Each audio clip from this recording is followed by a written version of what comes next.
I'm Steffi Theodora, monster expert, and here are 10 classic monster films that you need to see. Let's start with number 10, The Golem, How He Came into the World from 1920. Okay, it all starts when a man looks into the sky and sees trouble is a-brewing. So he decides to make a monster out of clay and do this spell, it's pretty cool, and bring the monster to life. Then they put the monster to work. He starts going shopping for them. You saw he was cutting wood. And he even takes the monster to a party, actually. And everybody's really scared until the roof starts caving in and the golem saves everybody. So he's a hero. And then he gets tricked into, killing somebody. And when he finds out, he gets really mad and accidentally starts a fire. So everybody starts running away from him. Oh yeah, he takes this lady with him, but she's okay. And then the golem sees these kids playing and he thought, oh, I want to play with them too. They all run away except for this one little girl and she's happy to see him. But then she accidentally takes his star out and that actually kills him. And everybody still recognizes that he's a hero. So you got to see The Golem, 1920. Or maybe you have. What do you think? Number 9, The Little Shop of Horrors. The Little Shop of Horrors is a 1960 movie directed by Roger Corman, the king of B-movies. Feed me! You said that! Feed me! It has all the same beats as the musical, including all the characters. And who knows who this actor is? Oh my god, don't stop now! I commend you to all my friends. Thank you, bye. Bye now. If you guessed Jack Nicholson, you are right! I never meant to kill anybody in my whole life. I've killed 2 in the last 2 days. And the plant looks pretty good for the budget that they had. And the performances are pretty great. I'm pretty tired of you. I need food. I don't care what you need. Just bring on food! But it's the end that you will remember forever. I didn't mean it. I'll leave you with the lasting words of what Roger Corman said about this picture. It was really conceived of as a joke, to see what I could do with just 2 days of shooting on a studio. Number 8, King Kong vs. Godzilla from 1962. Here are 3 reasons to see the original King Kong vs. Godzilla. The number 1 reason to see this movie is Kong fights a real octopus. Well, actually 5 octopi were used for the filming. 4 were real and 1 was plastic. And I think you can see which one was plastic. Number 2 reason is Kong flies. That's right, with a bunch of balloons, very far away, towards Godzilla.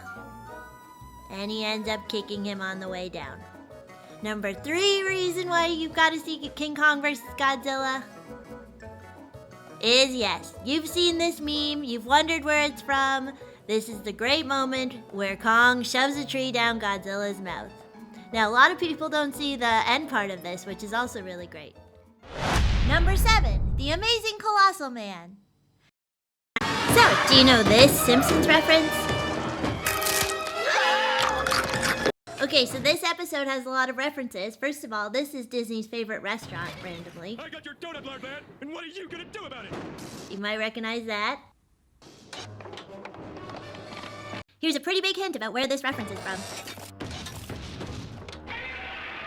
Now, I want you to see this. Dudes are huge! Yeah, let's party, baby! Does this look familiar?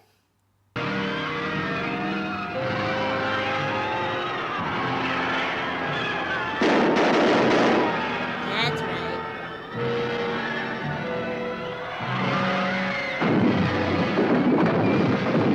And I won't spoil the end. You have to see this movie, The Amazing Colossal Man. Number 6, Mighty Joe Young.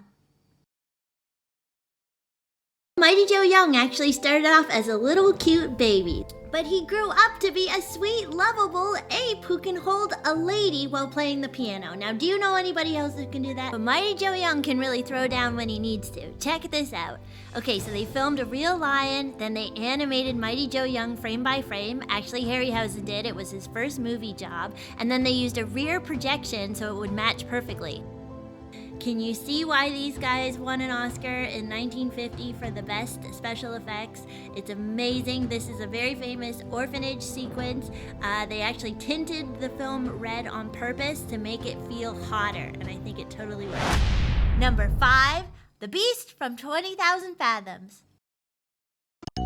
Here's a question for you. What came first, Godzilla or The Beast from 20,000 Fathoms?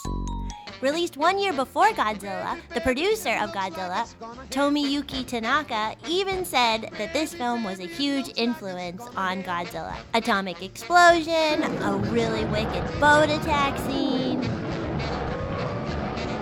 But in Japan, cops aren't as dumb as they are in New York City. How very dumb. The movie was based on a short story by Ray Bradbury, and of course it came to life with Ray Harryhausen doing all the special effects by himself. And if you're wondering, this is called a Rhedosaurus. Actually, it's a fictional dinosaur, which turned out to upset some scientists at the time. It's a highly entertaining film that pioneered a whole new generation of filmmakers. Number 4. The Hunchback of Notre Dame from 1923. It all started with this man, Lon Chaney. Now, he was a star of silent films, but what he was really known for was making his own characters with his crazy makeup. But the one character he really wanted to play was Quasimodo. And Universal agreed. Now, they didn't set out to make a monster movie like they did with Dracula. They wanted to make an epic film. An epic it was. It took 19 acres to build the entire set. And this is how they shot it, which is actually pretty state-of-the-art for the time. Now, although the film is silent, you can just hear these 2,500 extras screaming. Quasimodo's amazing, everybody in it's great. Esmeralda is a lovable character as always. She's a little bit less sexy than the Disney version, but she does end up showing a little bit of skin, a little too much there. Number 3, Jungle Girl. Okay, so you remember in Temple of Doom, where Willie finally was getting what she deserved? We were all a little bit happy to watch her go in the pit. Admit it, you were happy. Anyways, that fire pit looked a little familiar to me. I was watching this adventure serial, which is from 1941. They had sort of a similar weird tribal thing going on, and then, whoa, look at that fire pit. Okay, a fire pit is a fire pit probably, but yeah. Then I was watching Jungle Girl, which was an adventure serial from 1944. And in Jungle Girl, they're running through the caves. Oh my god, the water's coming after them. And then, whoop, finally, whoa, look at that. The water comes out of there. Now, don't you think that looks a little familiar? Also in Temple of Doom. Number 2, Frankenstein from 1910. Okay, what was the first Frankenstein movie? Now, there's been a lot of movies, TV shows, and episodes of Frankenstein. And of course, you've got the new Del Toro Frankenstein, which you can't compare to the original, so why would you compare it to the original? Don't put them together, that's right. Okay, so of course, the original 1931 was the best, I think. But 1910 was the very first Frankenstein movie, and it was probably the scariest. Okay, so Frankenstein makes like a big soup, and in the soup, oh god, this monster is coming to life. So what they did was they took a mannequin and they burned it, and then they reverse shot it. Or they shot it and then showed it in reverse. So it's totally horrific. So Frankenstein goes, oh my god, I created a monster. And he runs away to his bedroom, and then he passes out. And then the monster comes, hello. And then he goes, oh my god! And then he passes out again. And then he gets up and he goes, oh my god! And then he passes out again. Check it out. 1910 Frankenstein on Edison Film. And number 1 film you have to see.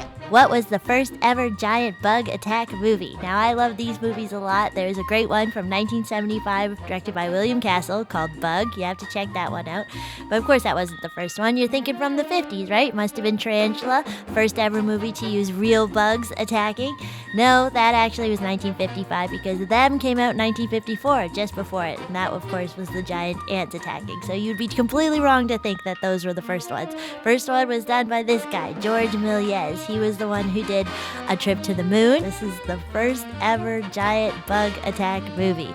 A man is haunted by a giant spider. He kills it and puts it in a bed pot, and then spends the rest of his night totally paranoid that the bugs will attack him. So that is called A Terrible Night by George Méliès. Thanks for watching. Be sure to subscribe and check out my Monster Movie Minute that drops every Monday on my channel.